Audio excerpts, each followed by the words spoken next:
이곳에서 여러 사연들을 접하면서 많이 공감하고 있는 50대 주부입니다. 저에게는 저보다 더 소중한 아들이 있습니다.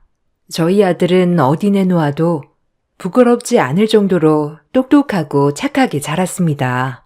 저는 20살이 되자마자 남자친구와 혼전 임신으로 아이를 낳게 되었어요. 임신 사실을 알고 나서 친정과 시댁 모두 반대를 했지만 저와 남편은 아이를 낳고 싶다는 생각이 컸죠. 그래서 모두의 반대에도 불구하고 아이를 낳고 살림을 차렸습니다. 남편은 우리를 위해서 정말 밤낮 없이 일을 했어요. 남편 또한 어렸기 때문에 할 수 있는 일은 몸을 쓰는 일들밖엔 없었죠. 고단한 삶이 이어졌지만 저희 가족은 너무나 행복했습니다. 하루에도 웃음이 끊이는 날이 없을 정도로 서로 행복하게 의지하면서 살아가고 있었어요. 승호가, 우리 비록 가족들이 찬송하는 결혼은 한 것은 아니지만 다른 사람 말고 우리들만 보고 잘 살자. 내가 더 열심히 노력할게. 너랑 우리 아들 주혁이를 위해서라도 정말 열심히 일할 거야. 여보, 고마워. 당신도 하고 싶은 거 많을 텐데 정말 고생이 많아. 내가 더 잘할게. 나보다 당신이 더 힘들지. 친구들은 이제 다 대학 다니고 놀러도 다니는데 아이 돌보느라 자기 시간도 못 갖고 있잖아. 주혁이 조금 더 크면 당신 좋아하는 여행 실컷 갈 수 있도록 해줄게. 조금만 참자. 말만이라도 정말 고마워. 사실 나는 지금이 너무 행복해. 당신이랑 우리 주혁이가 내 보물이야. 다른 것 아무것도 부럽지 않아. 금전적으로는 빠듯하고 힘들었지만 우리 세 가족만 있다면 항상 행복한 시간이 유지되는 듯 했어요. 그렇지만 행복은 오래가지 않았고 남편은 아이가 3살 때 사고를 당하게 되었습니다. 갑작스러운 사고에 저도 놀랐지만 시댁에서는 더욱 놀라셨죠. 남편은 저와 아들인 주혁이에게 인사도 하지 못한 채로 슬프게도 그렇게 저희 곁을 떠났습니다. 아이가 3살 때 남편은 갑작스럽게 세상을 떠나게 되었고 시댁에선 저를 아들 잡아먹은 며느리라며 연락도 받지 않으셨죠. 어머님, 조금만 도와주세요. 애들 아빠 가고 나서 당장 아이 먹일 밥도 없어요. 아니 넌 여기가 어디라고 오니? 아들 잡아먹은 애가 뭐가 이쁘다고 와? 당장 안 꺼져? 어머님, 저는 아니더라도 아이 보고서라도 조금만 도와주세요. 나한테 손주가 어디 있어? 다시 한번 내 눈앞에 나타나기만 해. 시댁에 찾아가 보았지만 오히려 저를 보면서 분노를 하셨어요. 자신에게는 손주가 없으시다며 이야기를 하시는 걸 듣고서는 도움을 받을 수 없겠다 생각이 들었죠. 친정 역시 가난한 상황이라 도와줄 수 없었던 상황이었어요. 결국 저는 아이를 데리고 홀로 안 해본 일 없이 열심히 살아갔습니다. 허드렛 일, 잡일 모두 밤낮 없이 했어요. 아이가 어려서 맡길 수 있는 곳이 없을 때면 등 뒤에 업어서라도 일을 하기도 했습니다. 그렇게 아이가 초등학교에 입학을 할 때까지 정말 바쁘게 지냈었죠. 그러던 어느 날 일을 하고 있던 공장에서 불이 나면서 사고가 발생하게 되었습니다. 불길이 갑작스럽게 번지게 되면서 근무하고 있던 사람들이 모두 빠져나갔지만 저는 갇히게 되었어요. 겨우 구출이 되어서 나왔지만 그 사고로 전신에 화상을 입게 되었습니다. 전신에 화상을 입고 나서 오랜 시간 통증으로 정말 힘들었어요. 그렇지만 저에게 더욱 고통스러웠던 것은 생계였어요. 제 몸이 아픈 것보다 아이 걱정이 더욱 컸죠. 그래서 치료와 휴식이 필요함에도 저는 다시 일을 시작했습니다.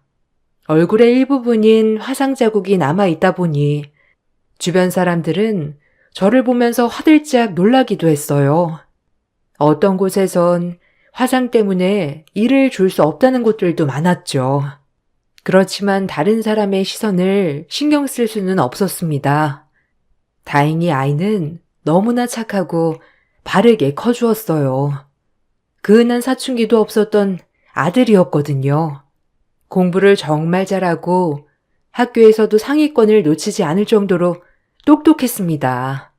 화상 자국으로 혹시나 나를 창피하면 어쩌지 하는 마음에 한 번도 학교 근처로 아이를 데리러 가지 않았지만 아들은 오히려 저를 아무렇지 않게 친구들에게 소개를 해주기도 했어요.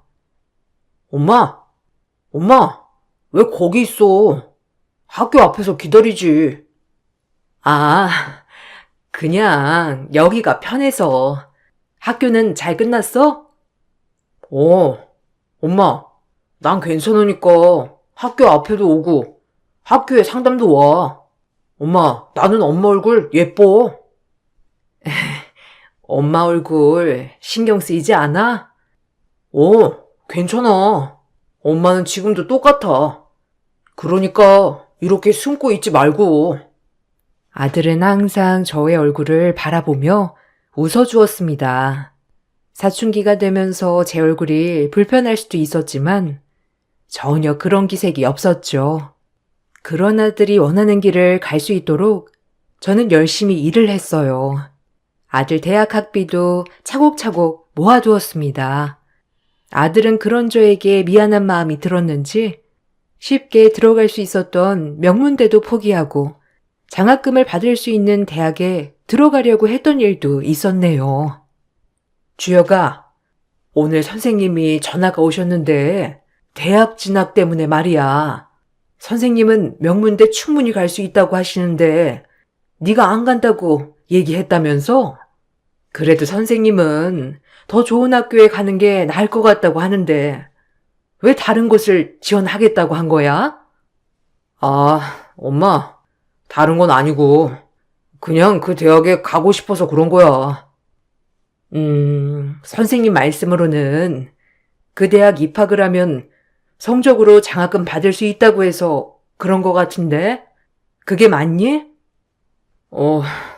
그건 맞는데 엄마, 그래서 거기 가고 싶은 건 아니야.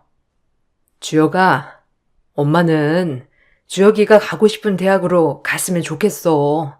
돈 때문에 고민하지 않고 말이야. 엄마가 지금까지 열심히 잘 모아왔는데 이렇게 열심히 모아둔 것도 잘 쓸 수 있게 해주면 좋겠구나. 엄마, 나는 어딜 가도 잘할 수 있어요. 그래, 엄마는 아들 믿고 있지. 그렇지만 충분히 갈 수 있는 곳을 돈 때문에 포기하지 않았으면 좋겠어. 알겠지? 주혁이가 어디를 가고 싶던지 엄마는 다 준비가 되어 있으니까 걱정하지 말고. 이건 돌아가신 아빠도 원하는 일이야.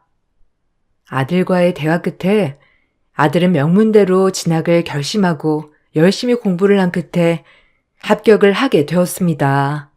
열심히 공부를 하게 되면서 장학금도 받게 되었죠.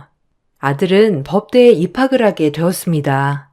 대학생활 동안에도 아들이 학업에 집중을 할 수 있도록 열심히 일을 했습니다.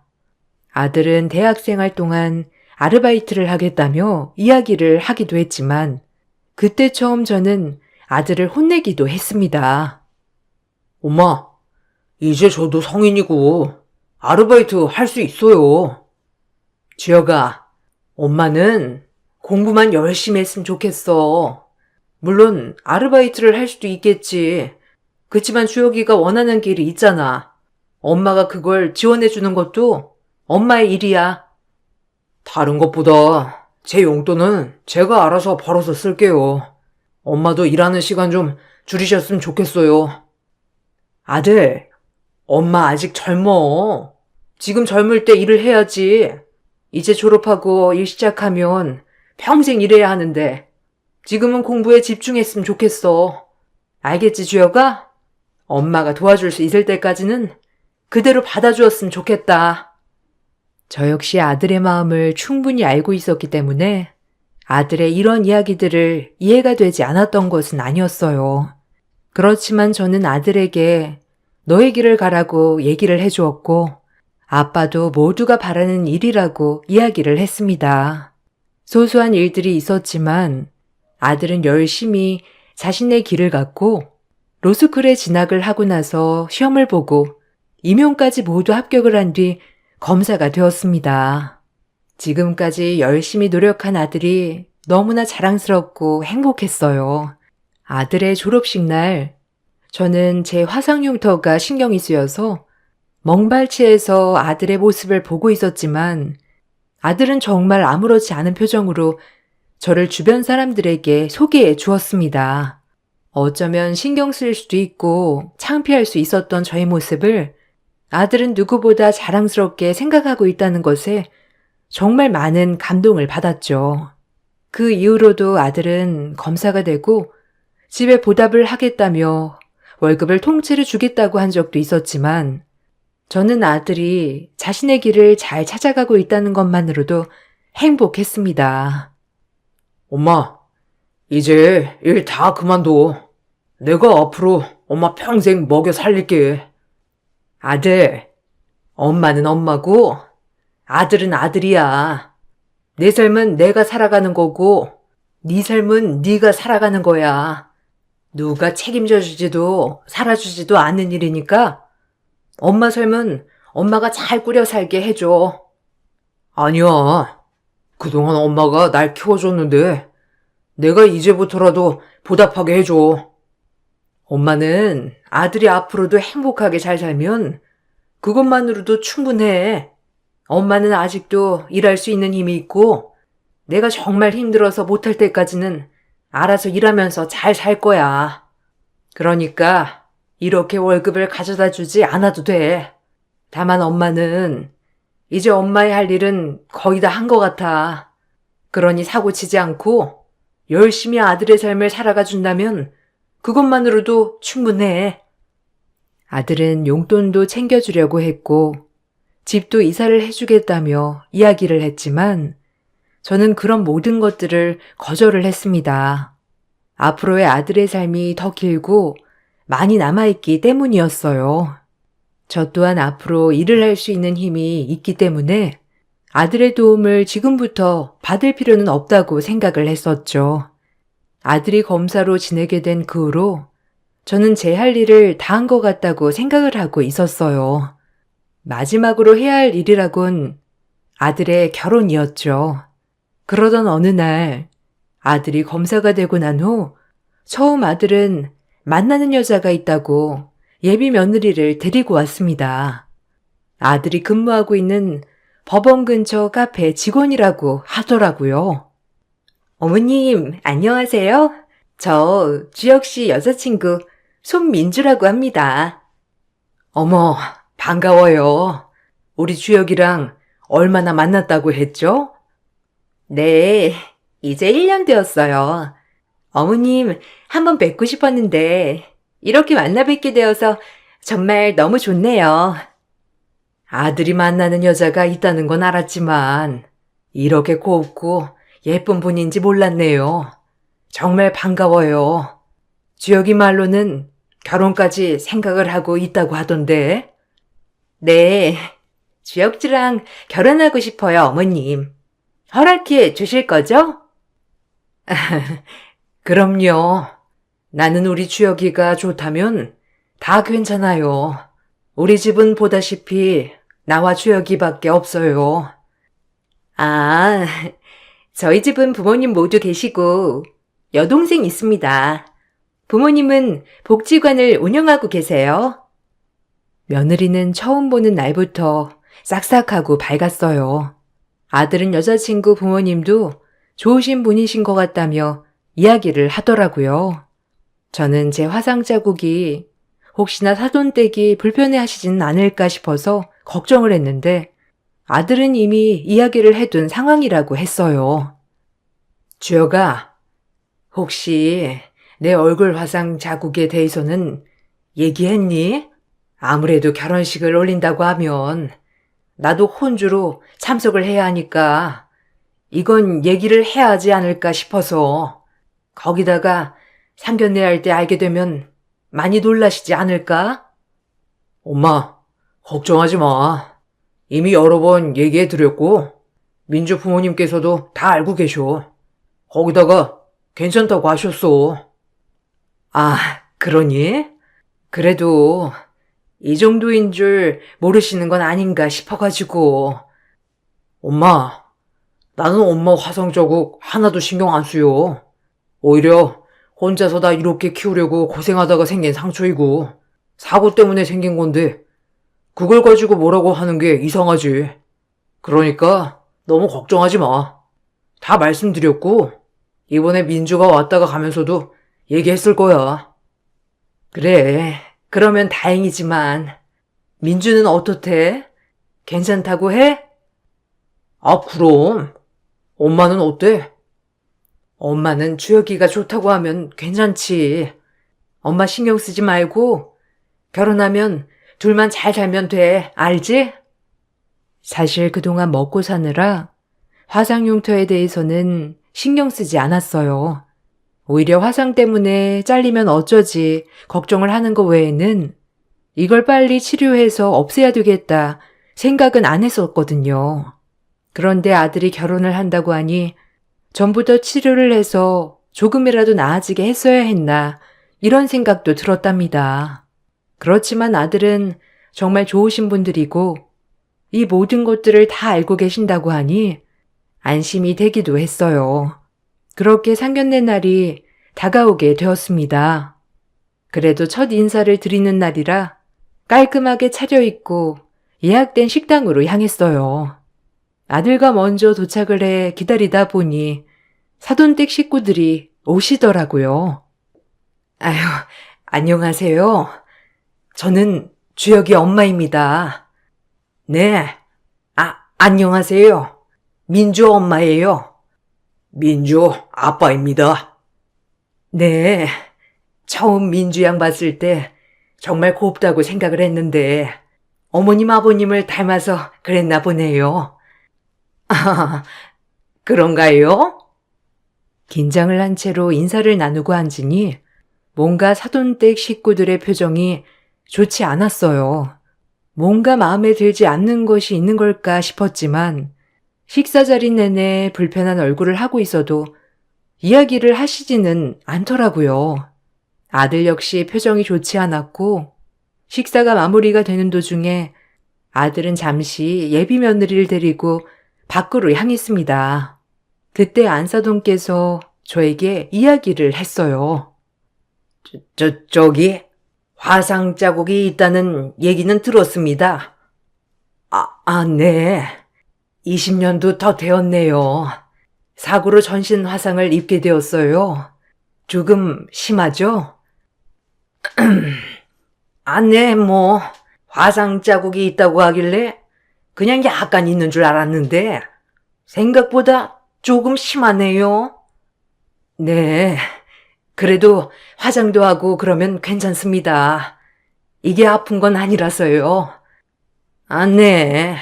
그 혹시 예식날은? 괜찮습니다. 화상 자국이지 아픈 건 아니라서 참석할 수 있어요. 혹시 저 혼자 참석하는 게 신경 쓰이셔서 그러신 걸까요? 아니요. 아니, 그게 아니라. 그럼 어떤 것 때문에 그러시는지? 아유, 답답하네, 진짜. 그 화상 자국. 솔직히, 이렇게 심한 줄 알았으면 결혼식 다시 생각해보자고 했을 겁니다. 다른 것도 아니고, 딱 보이는 얼굴에 전체적으로 화상 자국이라니요. 들어오면서 얼마나 놀랬는지. 네? 화상 자국 있는 거 다 아신다고 하신 거 아닌가요? 알았죠. 알았는데, 솔직히 이 정도라고는 생각조차 못했습니다.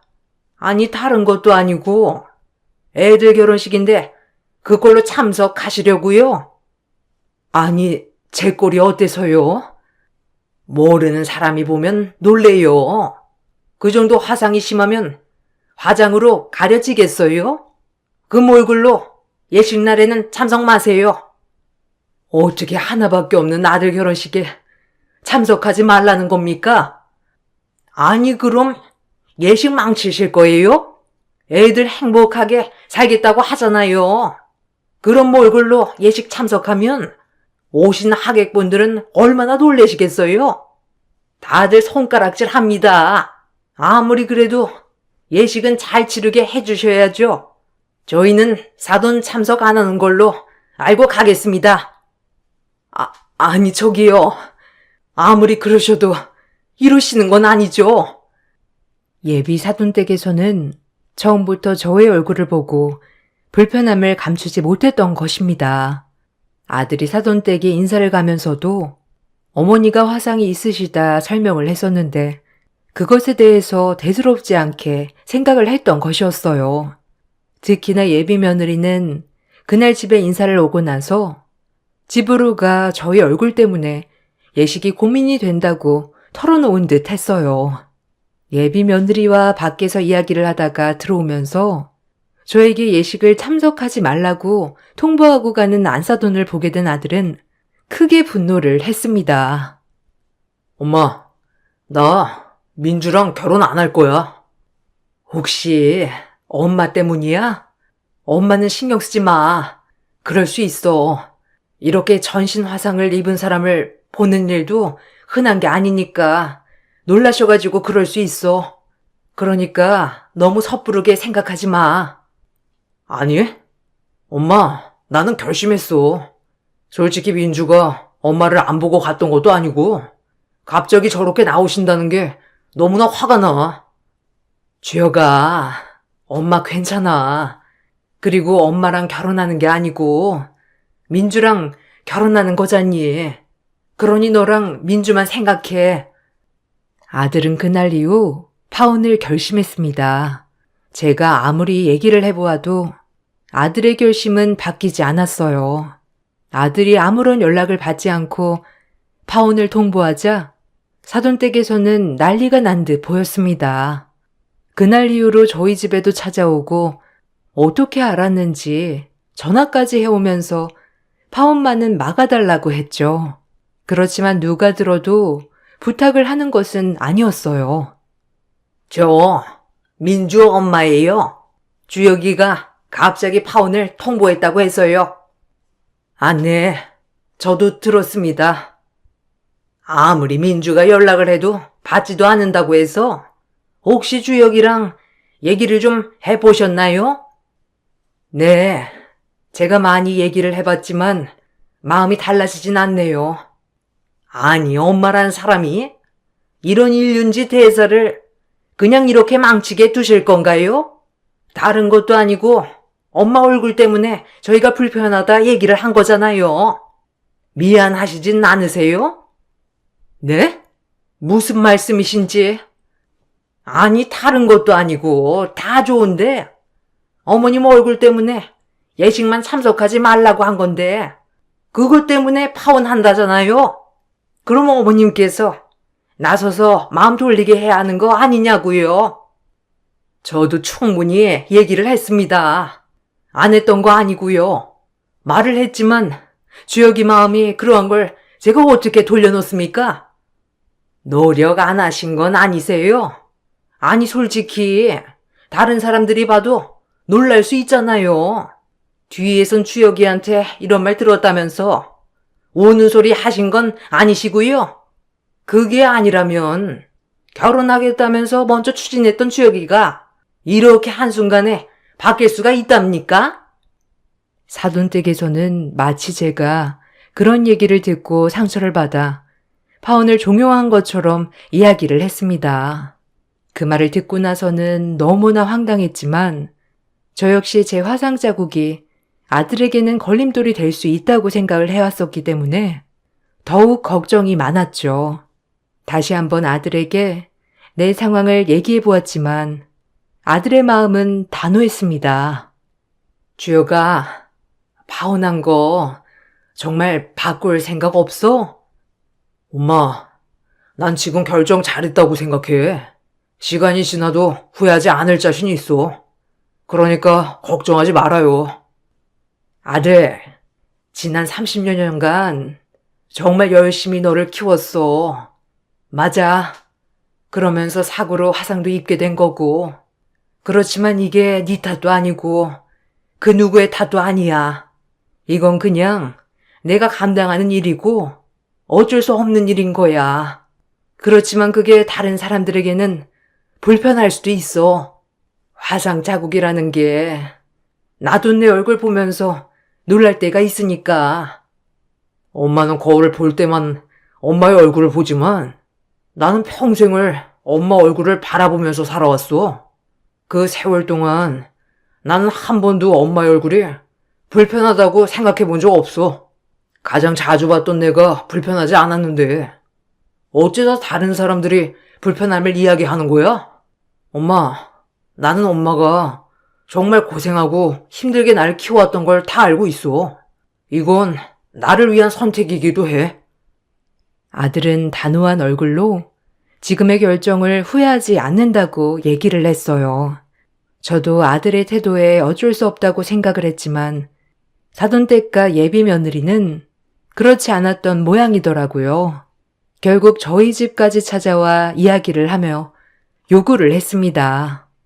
이번에는 저도 단호하게 얘기를 해야겠다고 생각을 했어요. 어머님, 제발 주혁 씨 마음 좀 돌려주세요. 주혁 씨 엄마 말이라면 다 듣잖아요. 여러 번 이야기를 해봤지만 주혁이 마음이 단호해요. 내가 말한다고 될 게 아니에요. 아니, 안 하신 건 아니세요? 얼굴 화상 그거 얼마나 심한지는 알고 계세요? 주변에서도 많이 얘기를 할 거 아니에요. 저희가 화상 때문에 참석하지 말라고 해서 그러신 거라면 참석할 거라고 주혁이한테 얘기를 하고 그때 돼서 아프시다고 하면 되잖아요. 그렇게까지 아들을 속이고 싶진 않은데요. 꼭 그렇게 해야만 하나요? 이보세요. 아드님 다음에는 이런 일 없을 것 같으세요? 솔직히 홀어머니의 외아들인데 누가 이 집구석에 시집 오려고 하겠어요? 거기다가 아들은 효자에 엄마를 끔찍하게 생각하는데 엄마는 화상 자국에 벌이도 편변치 않지. 평생 시어머니 모시고 살아야 하는 집안에 누가 시집을 오겠냐고요. 이번에만 예식만 잘 넘어가게 해주면 저희도 다른 거 불편하지 않다니까요. 네, 어머님. 제발 도와주세요. 그냥 예식 참석하겠다고 하시고 나중에 몸 아파서 못 가겠다고 하시면 되잖아요. 부탁드려요. 저는 안사돈과 예비 며느리의 말에 기가 막혔습니다.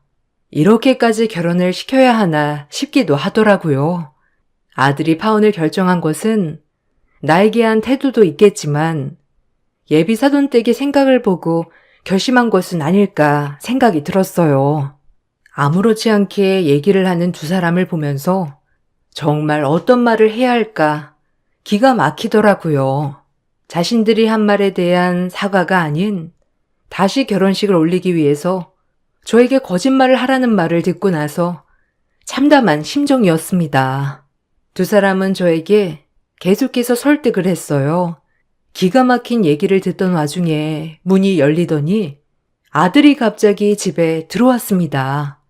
이미 밖에서 안사돈과 예비 며느리가 하는 얘기들을 다 들은 모양이더라고요. 들어오자마자 아들은 울분을 토해냈죠. 지금 무슨 얘기를 하시는 겁니까? 저 이 결혼 안 합니다. 저희 집에서 당장 나가주세요. 주혁 씨, 그게 아니고. 아이고, 지혁아. 그게 아니라. 사돈. 무슨 얘기 좀 해보세요. 그게 아니긴 뭐가 아닙니까? 저 밖에서 다 들었습니다. 더 이상은 얘기할 부분은 없을 것 같네요. 당장 가주세요. 주혁아, 잠시 얘기 좀 들어봐. 그래, 주혁아. 일단 얘기를 좀 해보자. 민주 어머님 하실 말씀 있으시면 하세요. 그게 아니라 사실 저번에 한 얘기도 사과도 할 겸 예식 참석하시라고 말하려고 왔어. 예식 참석이요? 아까 하신 말씀은 그게 아니시잖아요. 저희 엄마한테 그날 아파서 못 가겠다고 얘기를 하라고 한 거 아니세요? 아니, 그냥, 그럴 수 있다는 거지. 그렇게 하시란 말씀은 아니었어. 그게 그거 아닌가요? 저 민주랑 더 이상 결혼 진행 안 합니다. 아들은 태도는 더욱 단호해졌습니다. 혼란 끝에 예비 며느리와 안사도는 집으로 돌아갔어요. 저는 더 이상 아들에게 결혼에 대한 이야기를 하진 않았지만 아들의 분노는 더욱 컸던 모양이더라고요. 며칠 후 아들은 밖에서 점심을 같이 먹자며 불렀습니다. 자리에 가보니 아들 직장 동료분들이 모두 계셨죠. 아, 저희 어머니세요. 이번에 잠시 일을 쉬시고 계셔가지고 같이 점심 하려고요. 아시다시피 제가 파혼하게 되면서 어머니도 상심이 크셔가지고 당분간 같이 식사 좀 하겠습니다. 아, 네네. 안녕하세요. 아, 네. 안녕하세요. 주혁아, 나는 너랑 둘이서 점심 먹는 줄 알았어. 이렇게 다 계신 줄 알았으면 안 올 걸 그랬다. 아니, 엄마. 내가 너무 엄마를 사람들한테 소개를 안 해준 것 같아서. 아, 저희 엄마가 저 키우시느라 사고로 화상을 입으셨어요. 이것 때문에 파혼도 하게 됐지만 저는 사실 이게 크게 신경 쓰이지 않거든요. 다른 분들은 좀 신경 쓰이시나 보더라고요. 어머, 그런가요? 어머, 저도 괜찮은데요? 근데 이것 때문에 파혼하신 거세요? 아, 네. 그쪽에서 저희 엄마께 결혼식 참석하지 말라고 하셔가지고요, 뭐. 아, 그렇게 됐습니다. 아들은 무슨 일인지 직장 동료들에게 결혼식 진행을 그만하게 된 이유를 설명하더라고요. 그때는 사실 왜 이런 개인적인 이야기를 하는지 이해를 하지 못했지만 시간이 지나면서 아들이 그런 얘기를 한 이유를 알게 되었습니다. 알고 봤더니 안사돈이 장애인 복지관에서 관장으로 일을 하고 있었어요. 누구보다 편견 없이 일을 하는 분야에서 근무를 하고 있었지만 정작 자신의 상황에서는 누구보다 편견을 갖고 대했던 것이죠. 예비 며느리였던 사람이 직장 근처에서 가게를 하고 있었고 사돈댁도 지역에서 봉사로 상을 받을 정도로 유명한 사람이었기 때문에 이 소문은 빠르게 퍼져나갔습니다. 결국 안사돈의 복지관에는 그동안 계속 있었던 지원들도 점점 줄어들기 시작했죠. 소문이 돌고 있다는 걸 알게 된 안사돈은 저에게 전화를 해 따지기도 했습니다. 그쪽이 소문 내신 거죠? 네? 무슨 소문이요? 저희가 그쪽 화상 입은 것 때문에 예식에 참석하지 말라고 했던 거예요. 아니, 그런 소문이 있나요? 제가 무슨 이유로 소문을 내겠습니까? 그럼 누가 얘기를 하나요? 제가 무슨 일을 하시는 줄 알면서 그딴 소문을 내신 거예요? 도대체 원하는 게 뭡니까? 사과는 이미 했잖아요. 그런데 이제 와서 이런 소문을 내시는 이유가 뭐냐고요? 파혼도 그쪽에서 먼저 하신 건데 저희한테 왜 그러시는 거예요? 그런 소문 제가 만든 적 없습니다. 그리고 이게 거짓도 아니고 사실인데 뭐가 문제죠? 사람들 입에 오르내린다는 건 그만큼 심한 말을 했다는 거 아닌가요? 제가 언제 그런 심한 말을 했어요? 아, 심한 말을 한 적 없으시다고요? 그럼 누군지 소문이 나도 상관없으신 거 아닌가요? 아니, 그게 아니라, 아휴, 미안합니다. 그러니까 소문 좀 그만 내주세요. 저희 복지관 문 닫게 생겼어요. 소문은 제가 낸 게 아니라 도와드릴 게 없네요. 그리고 복지관 운영하신다면서 그렇게 편견을 갖고 말씀하신 건가요? 참 대단하시네요. 아니, 편견이라니요? 그쪽도 부모니 제 마음 알 거 아닙니까? 그쪽 아드님이 화상 입은 사돈댁에 장가 간다 해도 그러실 건가요? 아마 저랑 다를 바 없으실 것 같은데요? 네, 그렇게 생각하시니 저는 더 이상 할 말이 없습니다. 아, 그러고 보니 강 대표님 아시죠? 이번에 저희 아들 결혼한다고 해서 무척이나 좋아하셨거든요. 저 예전부터 후원해 주신 분이신데 민주 어머님도 아시더라고요. 강 대표님이요? 아니 물류기업 강 대표님 말씀하시는 건가요? 네, 이번에 결혼식도 참석하신다고 하셨는데 아쉽게 되었네요. 그동안 열심히 후원했던 복지관이 오만과 편견에 휩싸인 관장이 자리하고 있다고 하면 어떠실지 궁금하네요. 소문은 빠르게 퍼져나갔고 지역 내에서는 복지관에 대한 이미지도 나빠지기 시작했죠. 결국 관장직을 내려놓게 되었다는 소식까지 들려오게 되었습니다. 나중에 지나가다 보니 예비 며느리가 운영하고 있었던 가게도 임대를 내놓은 상태라고 하더라고요. 나중에 아들과 이야기를 해보니 아들은 그날 이후 파혼에 대한 결정은 자신이 정말 잘한 일이라고 생각을 했다고 합니다. 그래서 그때 직장 동료들 있는 자리에서 파혼 얘기를 꺼낸 거야? 이렇게까지 소문이 날 거라고 생각해서 한 얘기는 아니지만 엄마에게 내가 엄마가 부끄럽지 않고 불편하지 않다는 걸 말하고 싶어서 한 얘기였어. 사실 엄마도 얘기를 하진 않았지만 그때 그 사람들이 엄마한테 하는 얘기 듣고 많이 속상해했잖아. 그렇지만 모든 사람들이 다 그렇게 생각하는 건 아니라는 걸 엄마에게 말해주고 싶었어. 엄마는 열심히 살았고 부끄럽지 않은 삶을 살았는데 왜 보이는 것만 보고 사람들이 평가를 하는지 모르겠어. 아들, 고마워. 아들만 엄마의 삶을 알아주면 그것만으로도 충분해. 아들은 응징을 하기 위해서 한 고의적인 행동은 아니었지만 아마 그 사람들의 무례한 행동들이 그만큼 큰 사건이었다고 생각을 했다고 해요. 그 이후로 아들은 정말 착하고 고운 아가씨를 만나고 있습니다. 저와도 종종 만나 밥을 먹기도 하는데 그 아가씨 역시 저를 편하게 생각을 해주어서 고맙네요. 남편이 일찍 세상을 떠나 홀로 아들을 키우며 힘든 날도 많았지만 그래도 이 정도 아들을 키웠다면 잘 키운 거 맞겠죠? 나중에 남편을 만나게 된다면 지금까지 잘 키웠다 칭찬해주면 참 좋겠네요. 모두들 행복하시길 바랄게요. 감사합니다. 안녕하세요. 저는 30대 후반 여자입니다.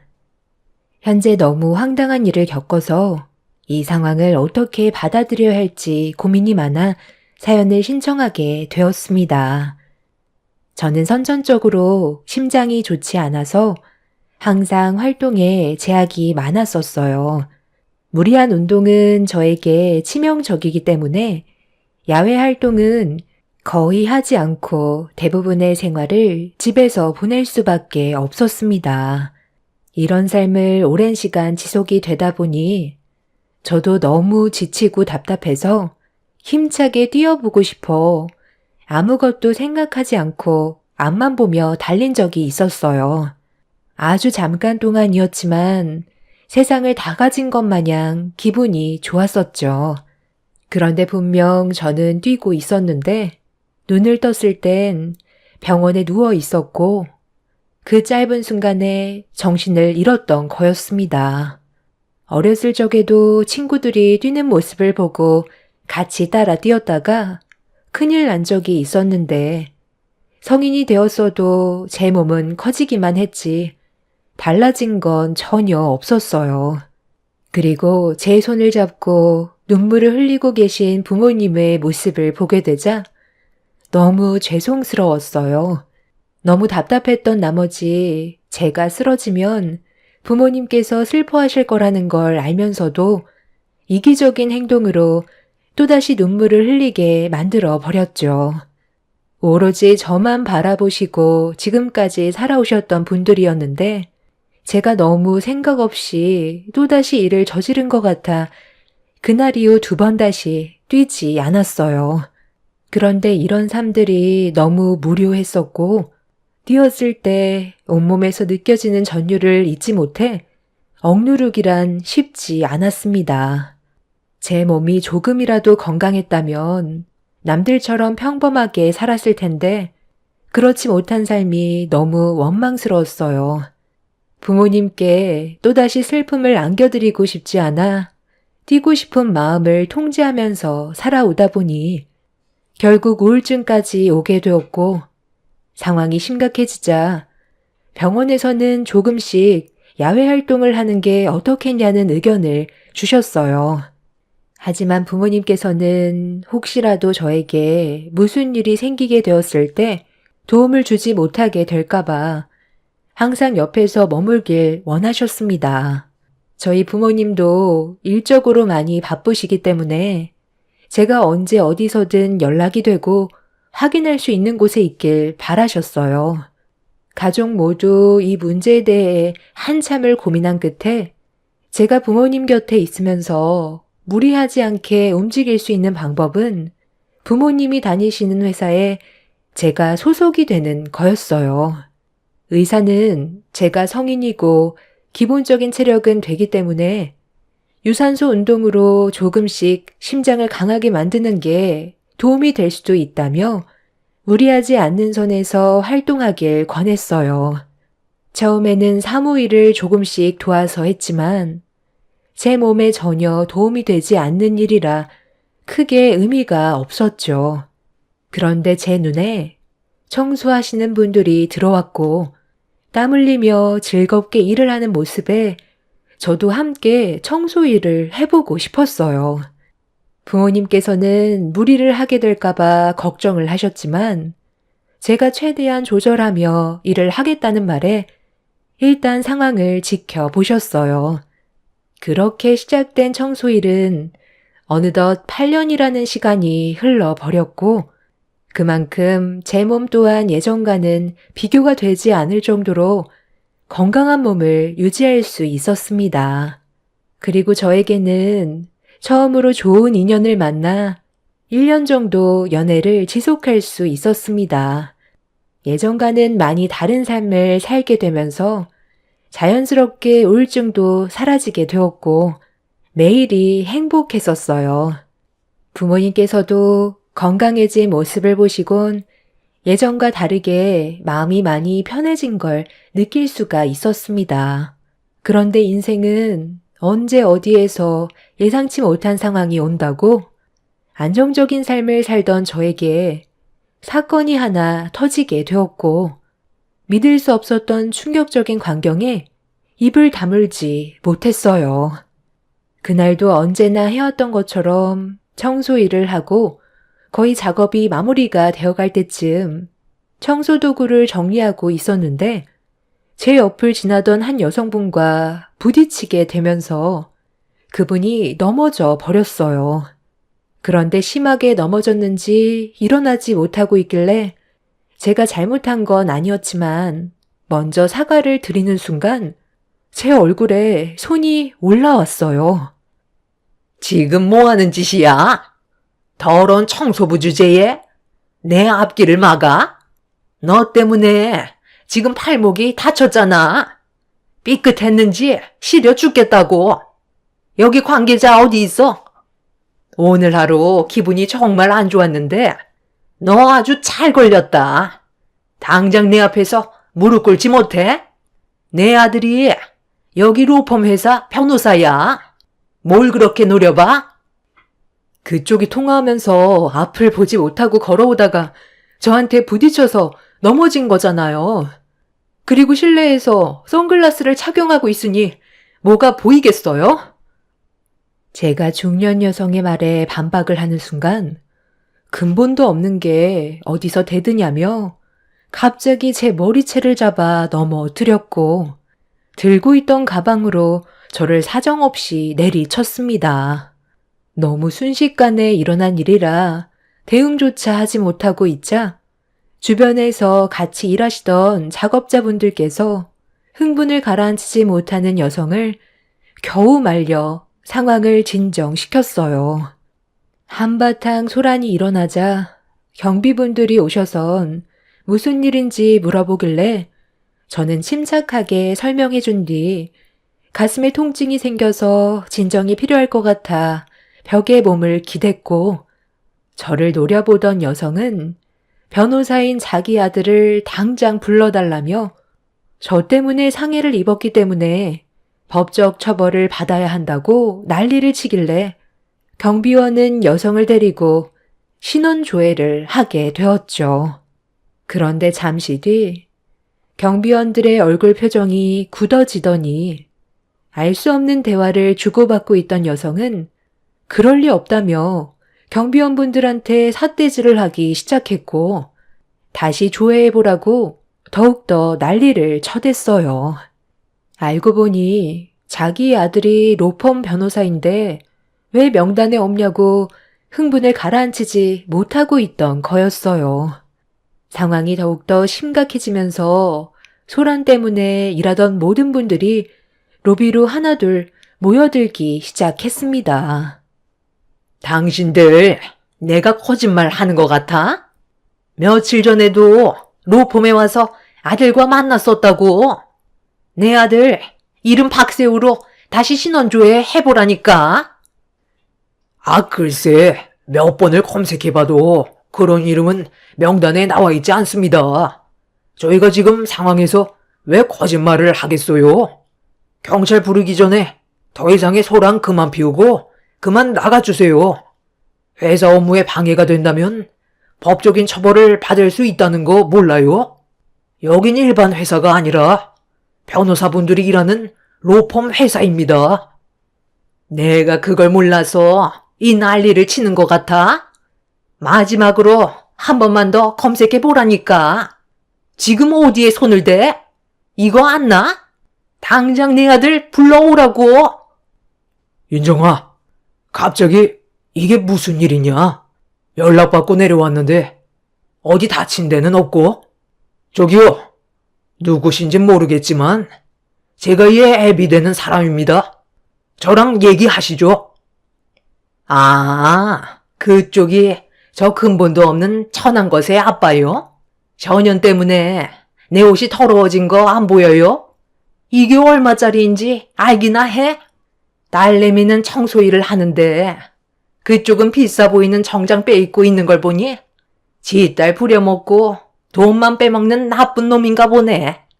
나 지금 너무 황당해서 정신없으니까 많은 사람들이 보는 앞에서 무릎 꿇고 용서를 구하면 조용히 넘어갈 테니 더 이상 일 크게 만들고 싶지 않으면 잘 판단하고 행동하는 게 좋을 거야. 내 아들이 여기 로펌 변호사라고.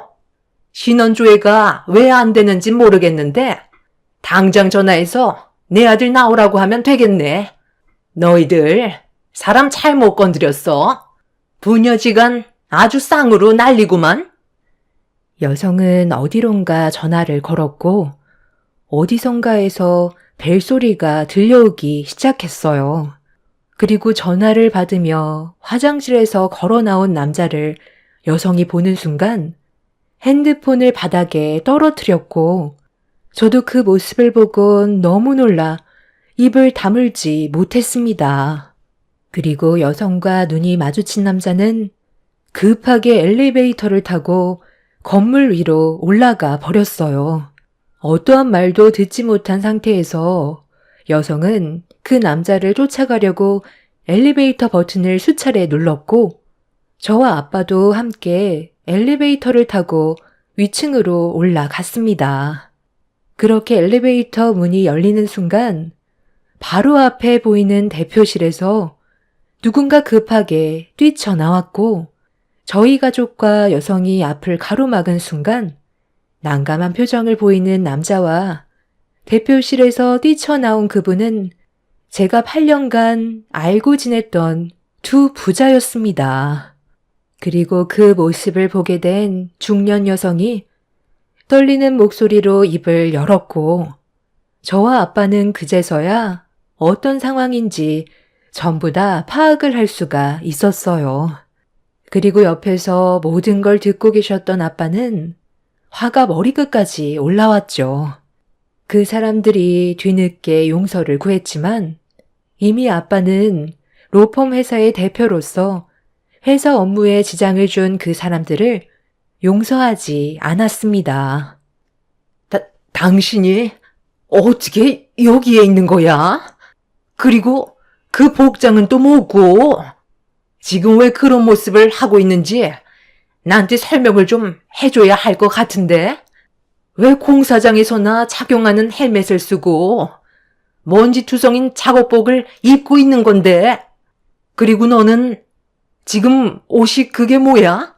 며칠 전에 이 건물에서 정장 차림으로 걸어 나왔던 그 모습은 어디 가고 작업복을 입고 있는 거냐고?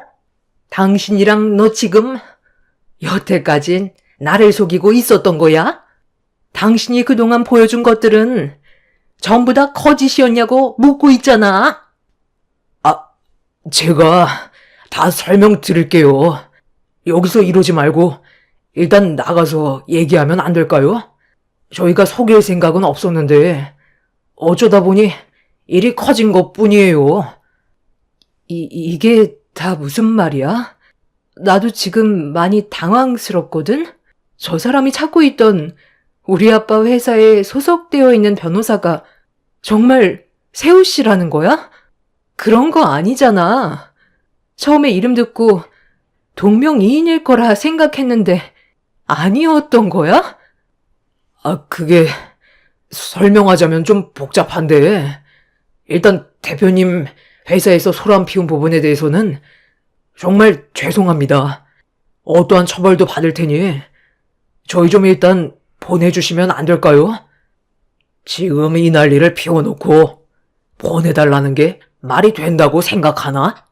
자네가 내 딸과 어떤 관계인지 뻔히 알고 있는데 그냥 모른 척 하라고? 저 사람이 내 딸 머리채를 잡아챈 건 알고 있나?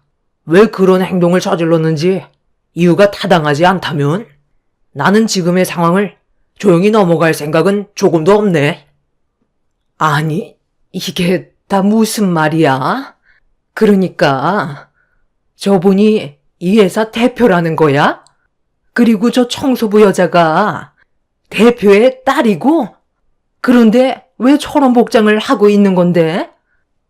자네 때문에 일이 상당히 커진 것 같은데 어떻게 된 일인지 숨김없이 설명해야 할 거야.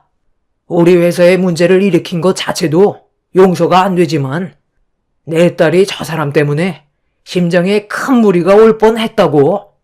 그리고 박 소장님도 지금 상당히 난처한 상황을 겪고 있는 것 같은데 제대로 설명을 해주시죠.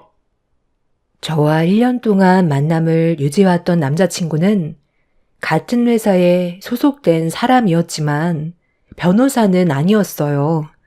회사 건물에 하자가 생기면 유지보수를 하면서 다방면으로 복합적인 일을 하는 직업을 가지고 있었습니다. 그리고 남자친구와 함께 일을 하고 계신 박 소장님도 같은 일을 하고 있었죠. 아빠는 8년 전에 부자가 면접을 보러 왔었는데 열심히 살려는 모습이 보기 좋아 회사 일을 맡기게 된 거였고 서로 알고 지낸 지는 꽤 오래 됐었어요. 그런데 어느 날부터인가 저에게 적극적인 모습을 보여준 그 사람과 가까워지게 되면서 꽤 친한 관계가 만들어지다 보니 자연스럽게 서로 밖에서도 몇 번 만나게 되었고 연인 사이로 발전까지 하게 되었습니다. 이 사실을 부모님께서도 자연스럽게 알게 되셨지만 제가 처음 하는 연애다 보니 뒤에서 묵묵히 지켜만 보셨어요. 아빠는 그동안 봐왔던 남자친구의 모습을 보고 결혼까지는 이르더라도 크게 반대는 하지 않았지만 저에게 접근했던 모든 게 전부 계획적이었다는 걸 이번 일을 통해 어느 정도 알 수 있었습니다. 박 소장님이 만나고 있던 중년 여성은 남자친구의 새엄마로 들일 계획이었고 어느 정도 재력이 있는 여자였어요. 그러다 보니 박 소장님은 그 여자를 아내로 들이기 위해 현재의 모습이 아닌 거짓된 모습으로 다가갔던 거였고, 박 소장님의 아들인 제 남자친구 또한 직업을 속여왔던 거였습니다. 그렇게 남자친구는 그 여성에게 로펌 회사 변호사라고 속이게 되었고, 여성은 이중적인 모습을 보여주는 남자친구의 모습을 보고 찰떡같이 믿고 있던 거였어요. 로펌 회사에서 정장을 입고 걸어 나오는 모습을 봤으니 누구라도 변호사라고 생각할 수 있는 상황이었던 거죠. 그런 거짓된 삶이 지속되자 여성은 예고 없이 저희 아빠 로펌 회사에 찾아오게 되었던 거고, 청소 일을 하고 있던 저와 몸이 부딪히면서 모든 진실이 밝혀지게 된 거였습니다. 그리고 여기에서 또 다른 전개가 펼쳐지게 되었죠. 자네와 박 수장님 때문에 생긴 이 모든 상황들이 어찌됐든 잘못됐다는 건 충분히 알 수 있겠네요. 저희가 한솥밥 먹은 지 그래도 8년이나 됐는데 제가 알지 못하는 것들을 알게 되니 상당한 충격을 받았습니다. 어찌됐든 본인들의 잘못된 행동으로 인해 제 딸의 정신과 신체적인 피해를 봤으니 그에 따른 법적 처벌은 받아야 된다고 생각합니다. 그쪽이 내 딸 머리채를 잡은 부분에 대해서는 조용히 넘어가지 않을 거니 앞뒤 안 가리고 생각 없이 저지른 일에 대해서는 각오하는 게 좋을 겁니다. 자네와 박 소장님은 이번 달까지 모든 일을 마무리하고 우리 회사에서 나가줘야겠네요. 대표님, 잠깐만요. 일단 제 말을 좀 들어보세요. 저는 아빠가 시키는 대로 한 것밖에 없어요. 원래 그럴 마음이 전혀 없었다고요. 저는 아직까지 윤용 씨를 진심으로 사랑하고 있습니다. 저보고 이 회사에서 나가라고 하시는 건 윤정 씨와의 관계도 그만 정리해 달라는 건데 저는 아직 마음의 준비가 안 되어 있다고요. 어머, 저도 피해자예요. 저 사람이 지금까지 저를 속이지만 않았어도 이런 일은 없었다고요. 제발 고소만은 하지 말아주세요. 저놈들이 먼저 일을 만든 거잖아요. 그렇다고 남의 회사에서 앞뒤 가리지 않고 제 머리채를 잡은 건 문제가 있는 거죠. 청소하고 있으면 천하고 근본도 없는 사람이에요? 선처는 절대 없습니다. 여태까지 저놈이 변호사인 줄 알았고 나랑 혼인신고한 저놈은 대기업 부장으로 일을 하고 있는 줄 알았다고. 머리채 잡은 건 내가 잘못했어. 그러니 조용히 넘어가자. 내가 이 사실을 몰랐다면 우린 고부지간이 될 수 있는 사이였잖아. 대표님과 저는 사돈지간이 될 수도 있는 상황이었다고요. 서로 좋게 해결보면 안 될까요? 저도 피해를 받은 만큼 선처해주면 좋겠어요. 여기서 제일 비싼 변호사로 고용해주세요. 지금 억울한 건 누구보다 저라고요. 그쪽보다 아랫사람이라고 해서 앞뒤 안 가리고 선부터 올라가는 그런 행동은 누가 봐도 잘못된 겁니다. 여기에서 그쪽을 용서해준다면 아마 본인이 무엇을 잘못했는지 전혀 인지하지 못하겠죠. 그래서 저는 조금의 선처도 해줄 마음이 없습니다. 윤변, 자네가 내 딸을 변호해주게. 이 세 사람들을 상대로 고소 진행할 테니 철저하게 준비해야 될 거야. 거짓된 삶은 언젠가 밝혀지게 되어 있고 그 끝은 나락으로 떨어진다는 걸 이번 일을 계기로 앞으로는 똑바로 사시길 바랍니다. 이게 다 아버지 때문이잖아요. 저는 정말 순수하게 다가갔는데 아버지가 솔직하지 못해서 저까지 피해를 봤다고요. 대표님, 저는 정말 아무 잘못도 없어요. 전부 다 제 아버지가 시켜서 저지른 짓인데 왜 제가 처벌을 받아야 하는 거죠? 당신 때문에 내 삶까지 문제가 생겼잖아. 아, 그럼 이렇게 하면 되겠네요.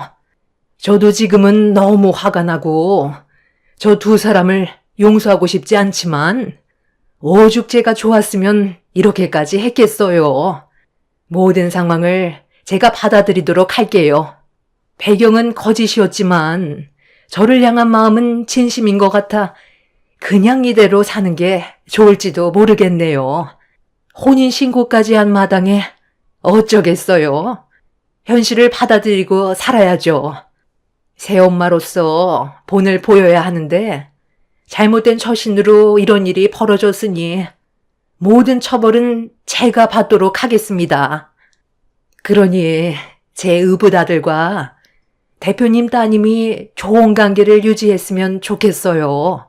1년이나 교제했다면서요. 그럼 결혼까지도 충분히 고려해 볼 만한 일이잖아요. 서로 진심으로 사랑을 했던 것 같은데 이대로 끝낸다면 제 아들의 마음이 얼마나 아프겠어요. 시작은 좋지 않았지만 바로 잡을 수 있는 기회는 분명히 있다고 생각합니다. 저기 윤정 씨, 내가 윤정 씨한테 보인 잘못된 행동들 때문에 상처를 많이 받았을 텐데 정말 미안해요.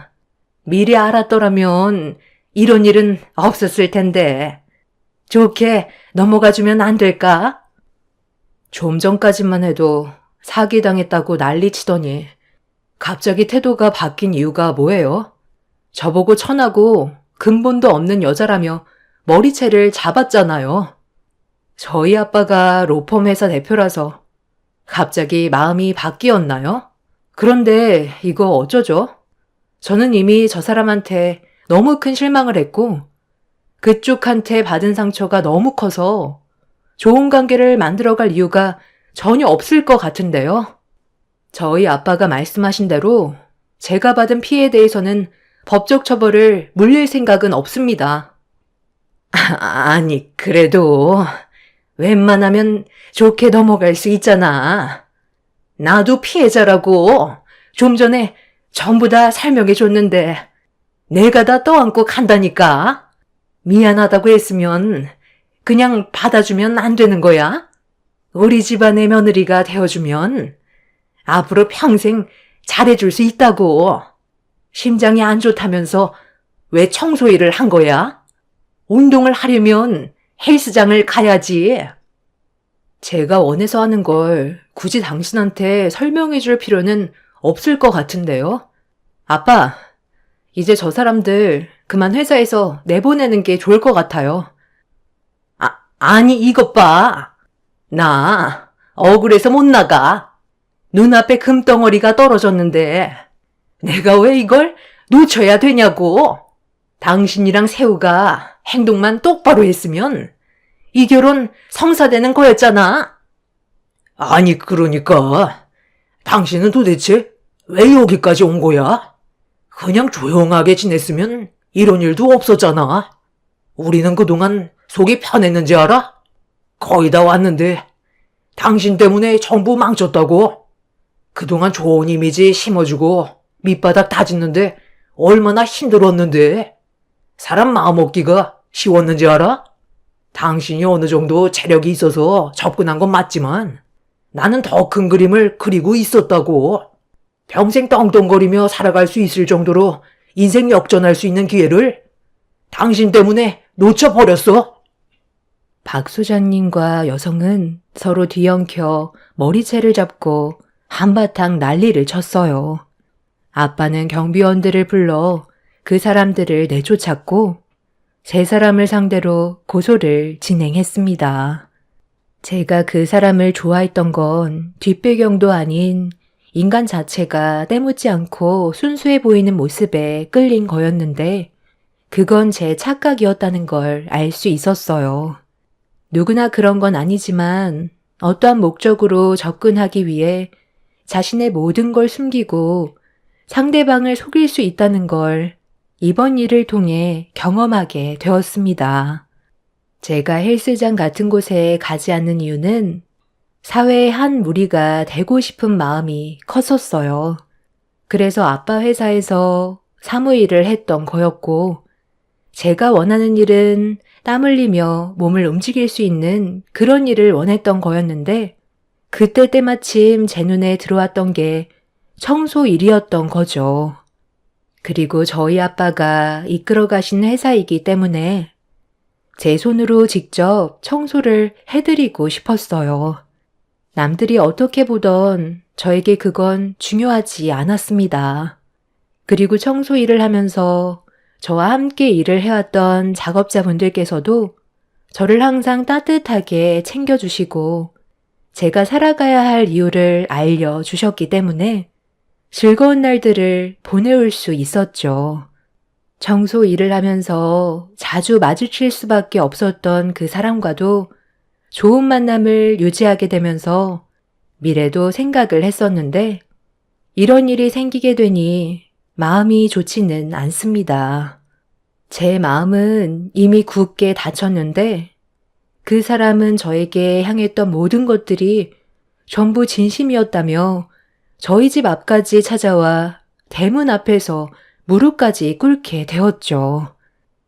어떠한 말도 변명처럼 들리겠지만 우리가 정식적인 만남을 가지게 되면서부턴 모든 게 진심이었어.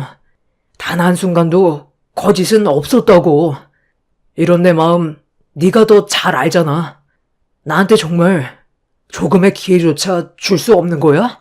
우리가 함께 했던 추억들이 아무 일도 없었던 것처럼 기억에서 지워버릴 수 있는 게 아니잖아. 이미 너희 집안의 모든 실체를 전부 다 보게 됐는데 뭘 어떻게 바로 잡을 건데? 우리 집안의 배경 때문에 접근했다는 걸 전부 다 알아버렸잖아.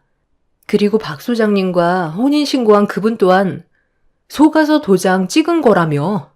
일부러 결혼식을 올리지 않으려 혼인신고부터 한 거였다며.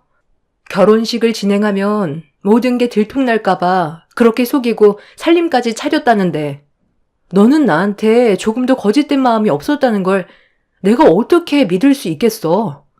우리 관계 이미 끝났고 아빠가 이미 고소를 진행한 상태야. 우리 아빠도 지금 얼마나 힘든 줄 알아? 하루 이틀도 아니고 8년을 함께 회사에서 몸담갔던 사람들이고 우리 관계를 정말 좋게 바라보고 계셨다고. 내가 상처받지 않게 하기 위해서 네가 능력이 부족하고 아빠 마음에 안 들어도 인성 하나 보고 지금까지 묵묵히 뒤에서 지켜보고 계셨어. 그런데 이런 식으로 뒤통수를 치면 우리 아빠가 받을 상처가 얼마나 클지 생각은 안 해봤어? 조금이라도 우리 가족을 생각했다면 일을 이렇게 만들지 않았겠지. 우리 관계는 이미 끝났고 두 번 다시 내 앞에 나타나지 마. 앞으로 남은 인생은 정직하게 살길 바랄게. 저는 무릎 꿇고 애원하는 그 사람에게 등을 돌린 뒤 집으로 들어와 버렸어요. 그리고 창문 틈 사이로 그 사람이 자리에서 일어나는 모습을 묵묵히 바라보면서 그동안 함께했던 추억들이 떠올라 눈물을 흘렸는데 제 두 눈을 의심할 정도로 충격적인 모습에 입을 다물지 못했고 저에게 무릎 꿇고 애원했던 모든 것들이 거짓이었다는 걸 알 수가 있었습니다. 그 사람이 자리에서 일어나 바지를 털더니 갑자기 저희 집 앞에 침을 뱉더라고요. 그리고 어딘가에 전화를 하는데 자기 아빠한테 연락을 한 것 같아 보였습니다. 제 귀에 들려온 단어 하나는 실패했다는 말이었어요. 그리고 뒤이어 그 사람 앞으로 차 한 대가 멈추었고 운전대를 잡고 있던 사람은 그 사람의 아비였습니다. 저에게 무릎 꿇고 애원했던 것조차 거짓인 걸 알 수가 있던 거였죠. 너무 큰 충격을 받아 그날 이후 지금 정신과 치료까지 받고 있는 상태예요. 저를 향한 모든 것들이 진심이라고 얘기했었는데 그것조차 거짓이었던 거죠. 앞으로는 사람을 만날 때 제 감정을 모두 드러내지는 못할 것 같아요. 상대방이 저를 어떻게 생각하고 있는지 항상 의심부터 하게 될 것 같습니다. 사회 경험이 부족했던 탓인 걸까요?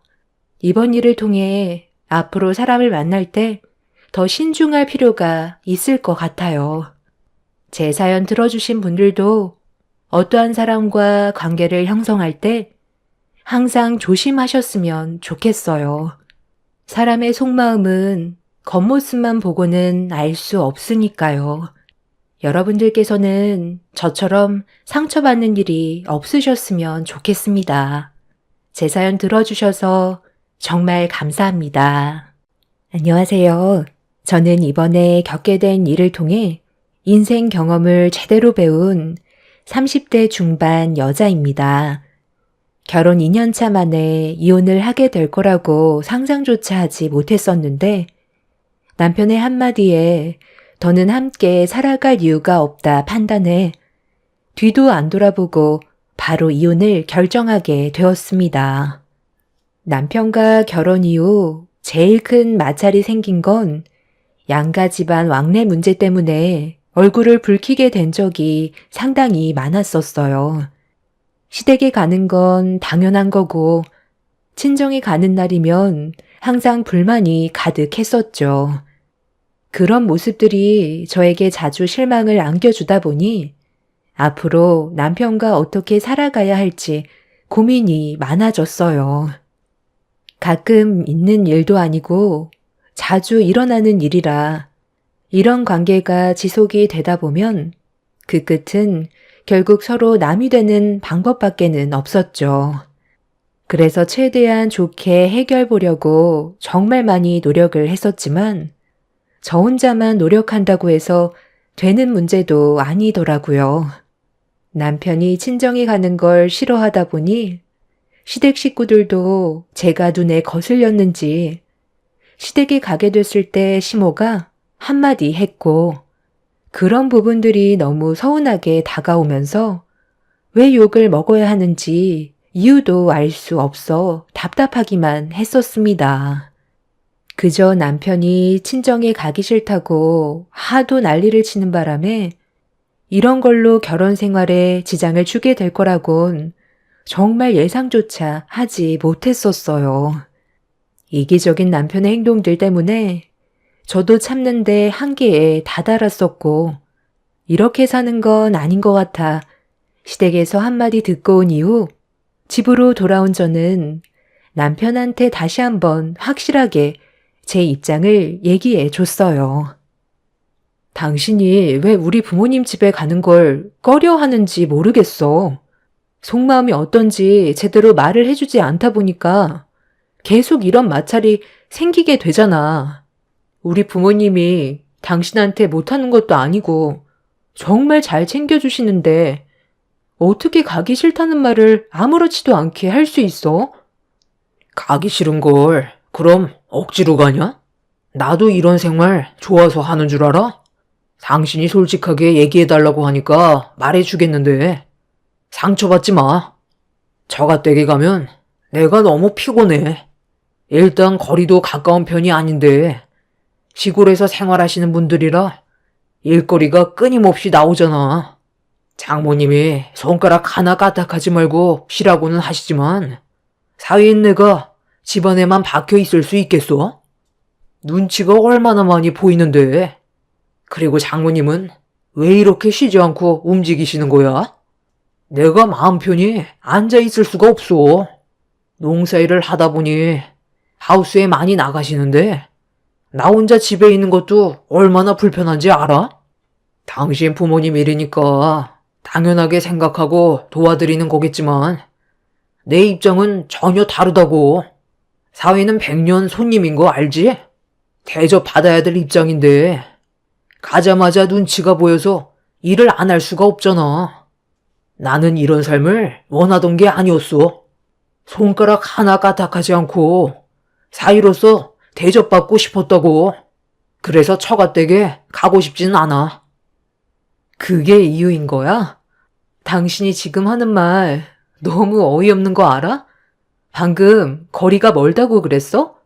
우리 부모님 집은 차로 1시간 거리고 시댁은 차로 2시간 반이나 걸리는 거리인데 당신은 시댁에 갈 때면 불평 불만 없이 거리가 멀어도 아주 즐겁게 출발하잖아. 그런데 우리 집은 1시간 거리밖에 안 되는데 그게 멀다고 얼굴에는 온갖 짜증이 가득해선 사람 마음 불편하게 만들어야 되겠어? 우리가 단순히 연애만 하는 사이도 아니고 결혼을 했으면 서로를 이해하고 존중해 줘야지. 어떻게 당신은 혼자만 생각해?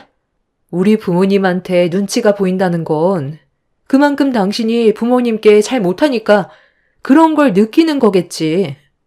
나는 그래도 시댁에 갔을 때면 최선을 다하고 오려고 하는데 당신은 우리 부모님께 잘하려는 마음을 조금도 내비치지 않아서 그게 제일 서운하다고. 남편과 최대한 좋게 대화로 풀어나가려 했지만 생각하는 걸 들어봤을 때 함께 하는 게 오히려 서로에게 상처만 주게 될 것 같아 이혼에 대해 고민을 하게 됐어요. 계속되는 마찰은 결국 서로의 마음에 깊은 상처만 남겨진 채 해결되는 건 전혀 없었어요. 그날 정말 많은 대화를 나눴었지만 남편의 이기적인 마음은 변하지 않았습니다. 이런 관계가 지속이 되다 보니 저 또한 시댁에 가는 걸 싫어하게 되었고 모임이 있을 때면 계속 빠지는 상황이 생길 수밖에 없었어요.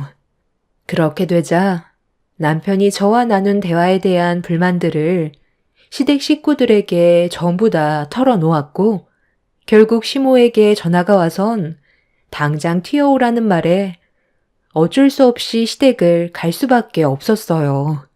어느 정도 마음의 준비를 하고 갔기 때문에 조금이라도 틀어진다면 각자 갈 길 가는 걸로 결정을 내리기로 마음먹게 되었죠.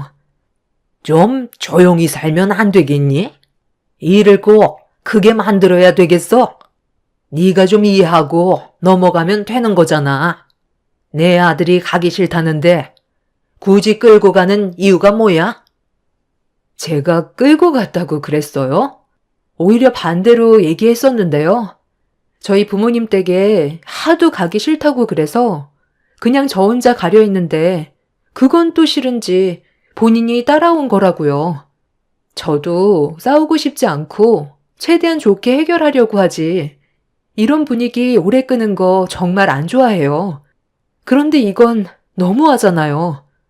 어머님 댁에 오는 건 당연한 거고 저희 집에 가는 건 온갖 눈치 받아가면서 어쩌다 한번 겨우 가는 건데 그것까지도 눈치를 받게 되니 제 속이 어떻겠어요? 그럼 당신 혼자 가면 장인 장모님께서 우리 관계를 뭐라고 생각하시겠어?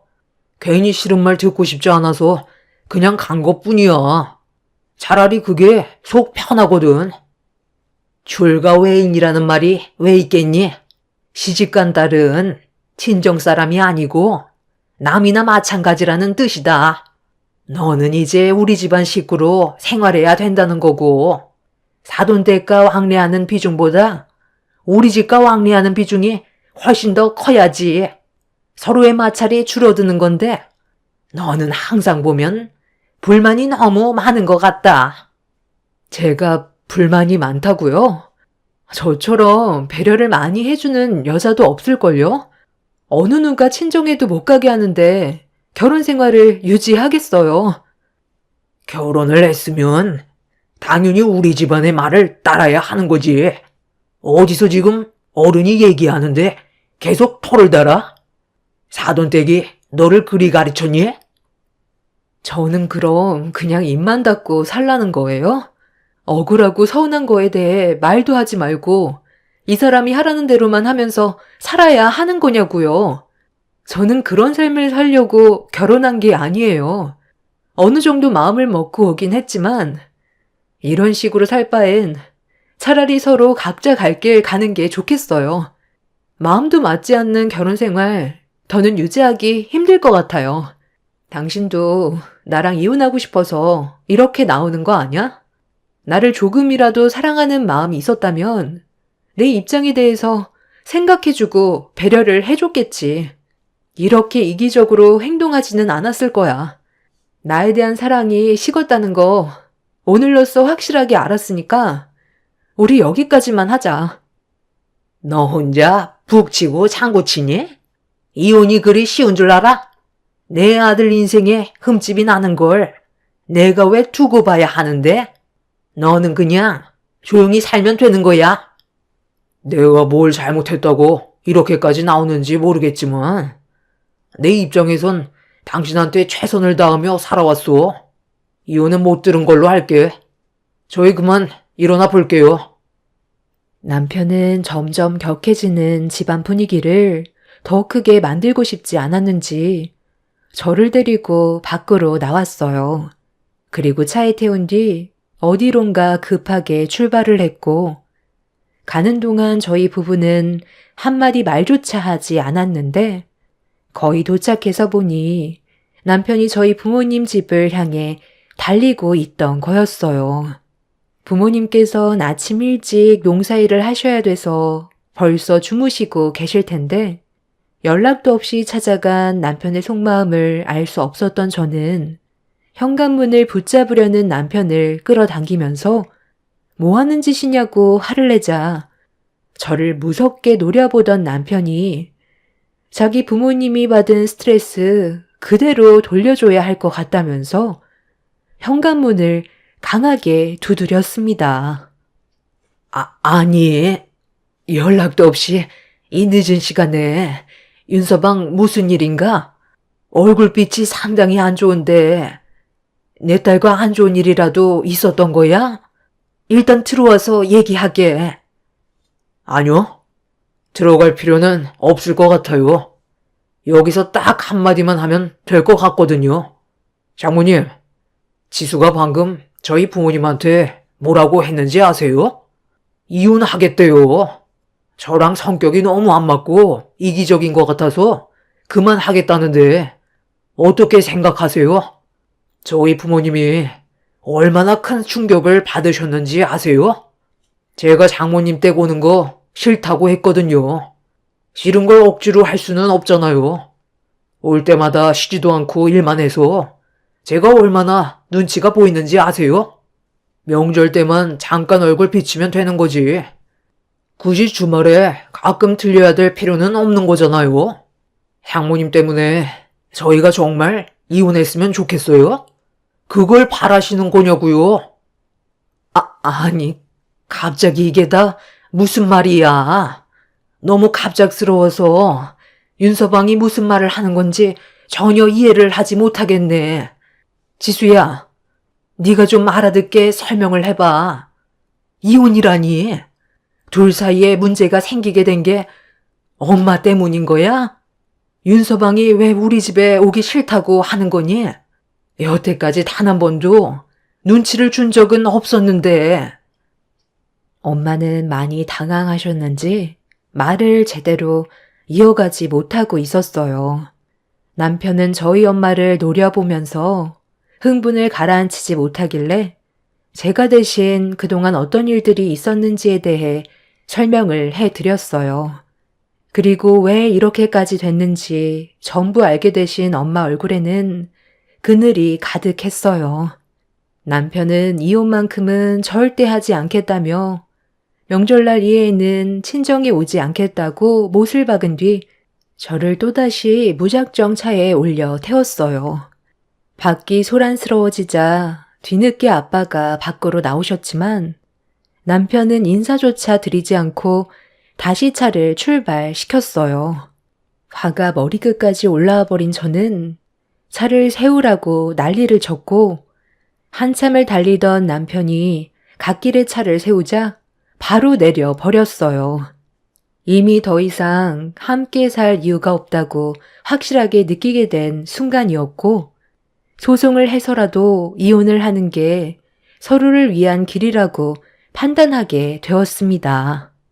그렇게 저는 택시를 잡기 위해 뒤도 안 돌아보고 걸어가고 있었는데 남편이 제 팔을 붙잡으면서 돌려 세우길래 이미 남편한테 좋은 감정이라곤 전혀 남아있지 않았던 상태라 몸이 돌아가는 순간 남편의 뺨에 손을 올려 버렸어요.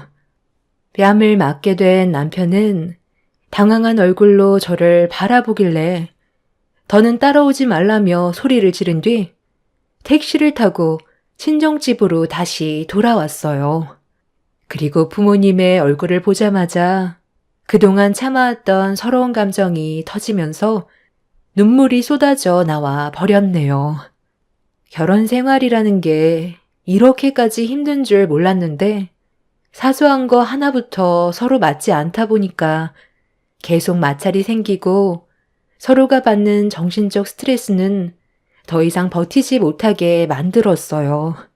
부모님께서도 제가 그동안 마음고생이 심했을 것 같다며 제가 내린 선택에 대해 존중해 주셨고 다음날 남편과의 이혼을 준비하려고 변호사를 만나 상담을 받은 뒤 다시 친정으로 돌아왔는데 남편 차가 저희 부모님 집 앞에 주차가 되어 있더라고요. 그날 아빠는 업무상 사람을 만나야 한다고 자리를 비우셨었는데 하필 남편이 아빠가 안 계실 때 부모님 집에 왔길래 좀 걱정이 되었습니다. 차에서 열기가 느껴지는 걸 보고 부모님 집에 온 지 얼마 안 된 것 같아 보였어요. 이미 제가 남편의 얼굴에 손을 올렸을 때 본인도 끝난 관계라고 생각할 줄 알았는데 왜 또 왔는지 알 수가 없었죠. 무슨 일 때문에 다시 왔는지 전혀 알지 못하는 상태에서 집으로 들어갔는데 아무도 없더라고요. 그래서 밭으로 나갔나 확인을 해보니 멀리에서 남편과 저희 엄마의 모습이 보였습니다. 무슨 일이 생기기라도 할까봐 불안한 마음에 서둘러 걸음을 재촉했고 남편의 얼굴을 다시 마주한 순간 정말 어이가 없었습니다. 회사에 출근 안 하고 지금 여기서 뭐 하는 거야? 우리 엄마가 땡볕에 힘들게 일을 하고 계신데 너는 뭐 하고 있는 거냐고. 여기가 휴양지야? 파라솔 펴놓고 음료수가 목구멍으로 들어가니? 엄마, 여기 언제부터 계신 거예요? 오늘 폭염이라 땡볕에 오래 있는 거 몸에 안 좋다고 했잖아요. 이제 그만하시고 집으로 돌아가요. 장모님이 하신다는데 그냥 놔둬. 내가 도와드릴까 생각 좀 해봤었는데 내 손에 흙 묻히는 거 정말 싫어하는 거 알지? 손톱 밑에 흙이 껴버리면 위생적으로 얼마나 안 좋은데.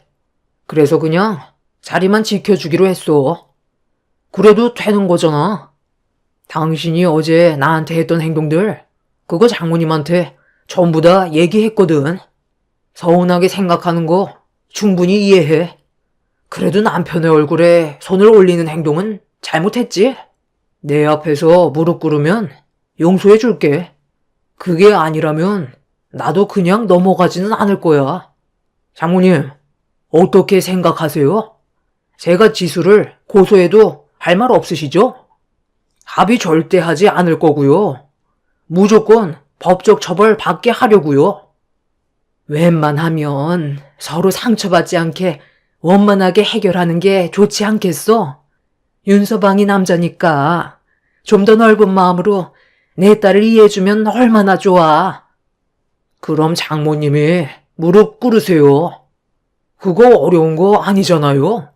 딸이 잘못을 했으면 부모가 대신 용서를 구해야죠. 제 뺨에 손을 올린 건 100번 잘못한 겁니다. 그럼 당신이 우리 가족한테 한 행동에 대해서는 전혀 잘못한 게 없니? 먼저 어떤 식으로 했는지부터 생각하라고. 고소? 해볼 테면 해봐.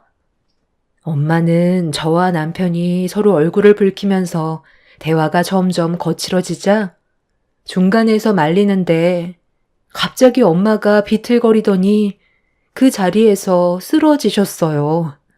너무 놀라 정신을 잃은 엄마를 흔들면서 정신 차리라고 깨워봤지만 아예 의식이 없는 상태였습니다. 핸드폰을 차에 두고 왔던 터라 당장 남편의 도움이 필요했어요.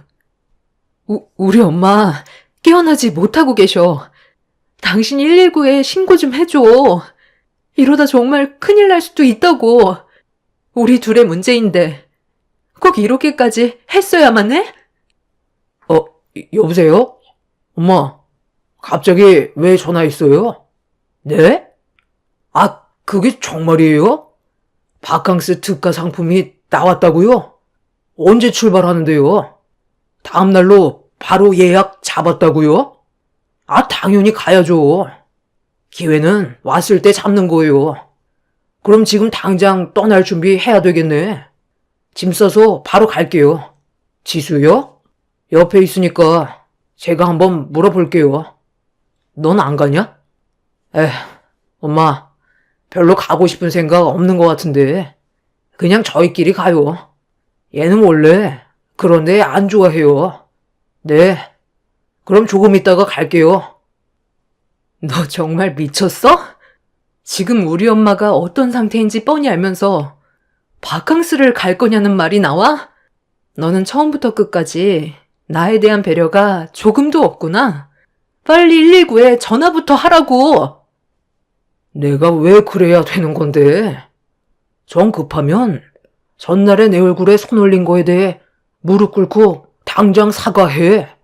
진심이 느껴지는 것 같으면 핸드폰 빌려줄게. 지금 별로 급하지 않나 봐. 그럼 뭐 어쩔 수 없지. 내일 새벽 비행기라 지금 빨리 가서 준비해야 되거든. 너희 가족 일이니까 알아서 잘 처리해라. 남편은 정신을 잃고 쓰러진 저희 엄마를 보고도 눈 하나 깜빡하지 않고 몸을 돌려 차로 돌아갔어요. 남편한테 너무 화가 치밀어 올라 당장이라도 머리채를 잡고 싶었지만 깨어나지 못하는 엄마가 우선이었기 때문에 저는 옆에 있던 아이스박스 안에 담긴 찬물을 엄마 얼굴에 적신 뒤 힘겹게 업었어요.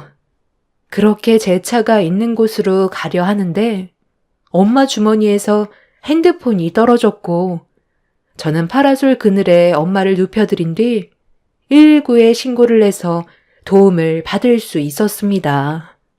그렇게 응급실에서 치료를 받으신 엄마는 탈진으로 인한 온열 질환 증상을 겪었던 거였어요. 무더운 날씨에 무리한 외부 활동으로 나타나는 질환이었죠. 의식을 되찾지 못하는 엄마 옆에서 한참 동안 눈물을 흘리고 있었는데 이 소식을 뒤늦게 접하신 아빠가 급하게 병원으로 달려오셨고 상태가 어떤지 물어보길래 충분한 휴식을 취하면 괜찮아질 수 있다는 의사의 말을 전달해 드리자 그제서야 아빠도 안도의 한숨을 내쉬었네요. 저는 아빠한테 엄마를 부탁한 뒤 집으로 향했어요. 그날 남편과 단판을 지을 생각이었고 절대로 용서하고 싶지 않았습니다. 그렇게 문을 열고 집에 들어갔는데 남편은 이미 시댁으로 갔는지 집에 없길래 다시 시댁으로 향하게 되었죠.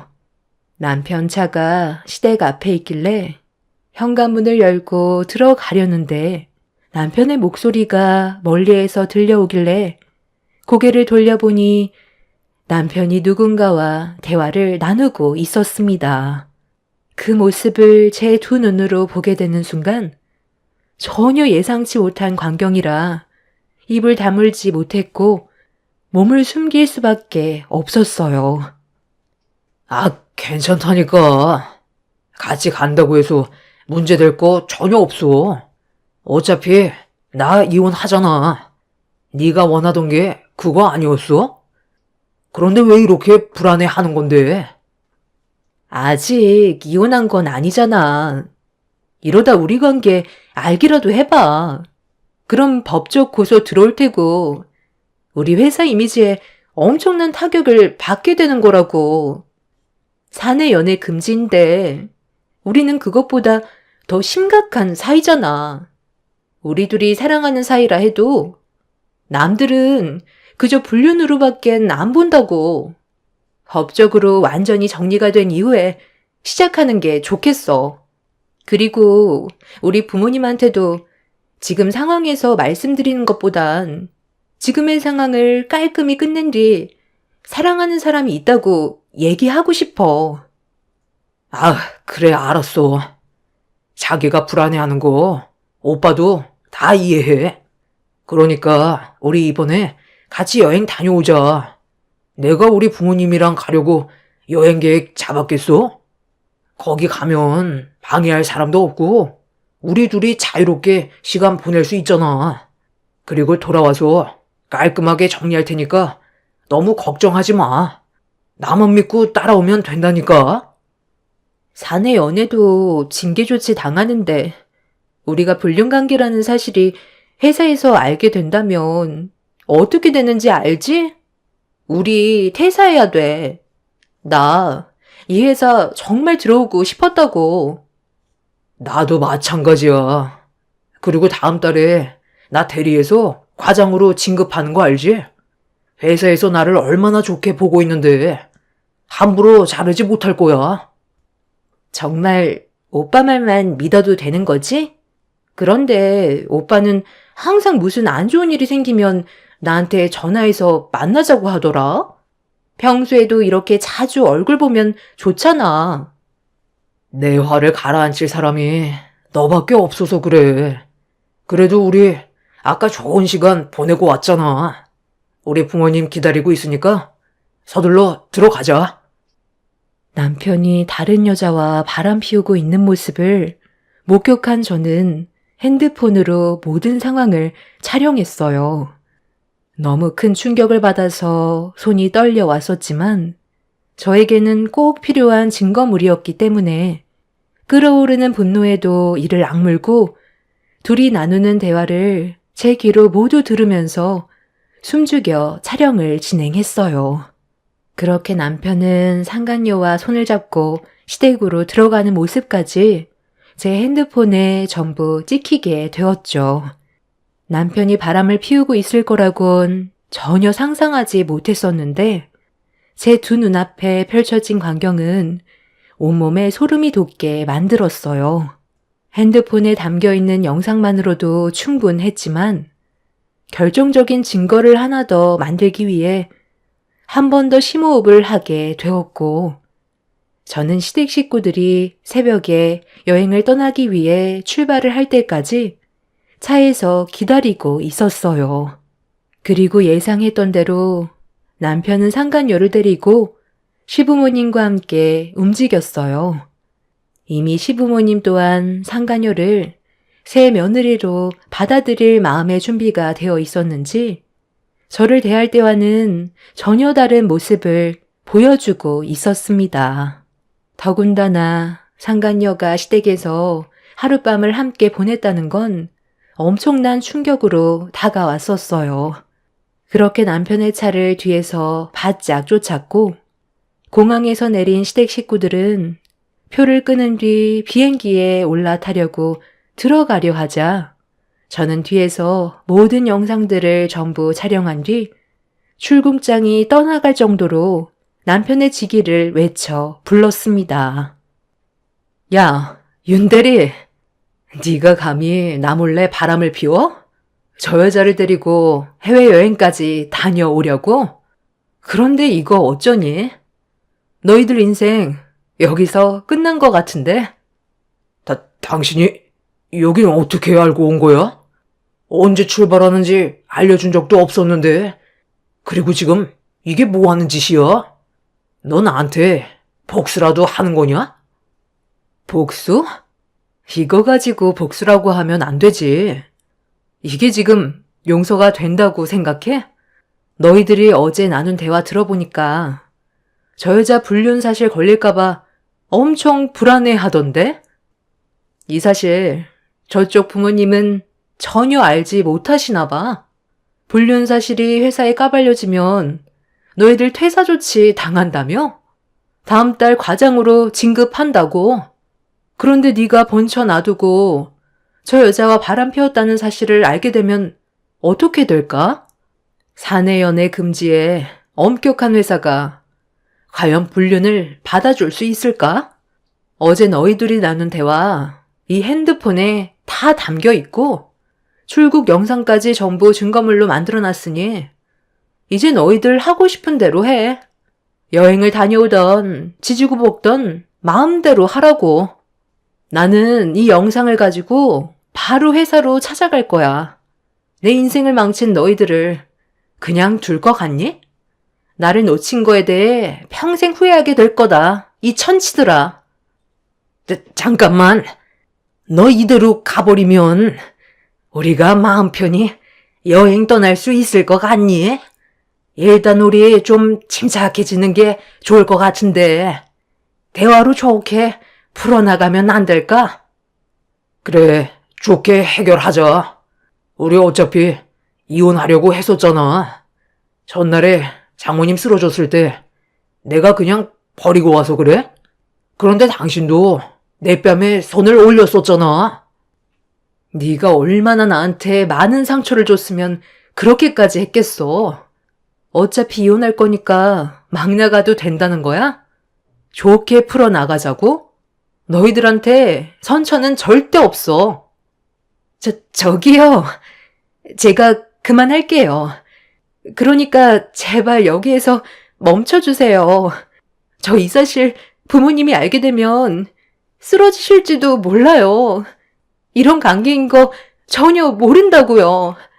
그리고 정말 힘들게 들어간 회사였는데 이 문제로 퇴사 처리된다면 부모님 눈에 분명 피눈물이 흐를 거예요. 제가 이렇게 빌게요. 한 번만 용서해 주세요. 잘못된 길인 걸 알면서도 멈추지 않은 자신 탓을 해야지. 왜 나한테 용서를 구해? 이런 일이 생길지 모르고 일을 저지른 거야? 너희들한테 선처는 절대 없어. 제가 공항을 빠져나가자 온 시댁이 날뛰면서 저를 붙잡았지만 이미 돌이킬 수 없을 정도로 심각해진 상황과 남편이 저 말고 다른 여자와 바람이 났다는 걸 용서할 수가 없었어요. 결국 그날 저는 남편의 회사에 찾아가 관계자와 면담을 가졌고 제가 가진 증거물을 제출한 뒤 그동안 겪었던 아픔에 대해 설명하며 눈물까지 흘렸습니다. 회사에서는 사내 연애도 엄격한 문제였는데 사내 불륜이라는 충격적인 사실에 관계자분들은 심각한 회의를 거쳤고 회사 사람들의 투표로 진행한 결과 만장일치로 남편과 상간녀의 퇴사를 원하고 있었습니다. 회사의 막대한 피해와 안 좋은 이미지를 원하지 않는다는 결정에 모두가 동의한 결과였고 결국 남편과 상간녀는 퇴사 처리가 되어 버렸죠. 그리고 저는 두 사람을 상대로 소송을 걸었고 그렇게 위자료를 받은 뒤 관계를 정리할 수 있었습니다. 지금 생각해봐도 제가 뭘 잘못했는지 이해할 수가 없어요. 짧은 결혼 생활이었지만 저는 정말 최선을 다하며 노력해왔는데 남편은 저에게 어떠한 노력도 보이지 않았었죠. 하루라도 빨리 정리해서 제 삶을 되찾게 된 것만도 다행이라고 생각해요. 건강을 되찾으신 저희 엄마 옆에서 앞으로 행복하게 살려고요. 여러분들께서도 시댁 집안과 친정 집안 왕래 때문에 문제가 심각해진 적이 있으신가요? 살다 보니 별일을 다 겪게 되네요. 제 기막힌 사연 들어주신 분들 늘 건강 유의하세요. 감사합니다.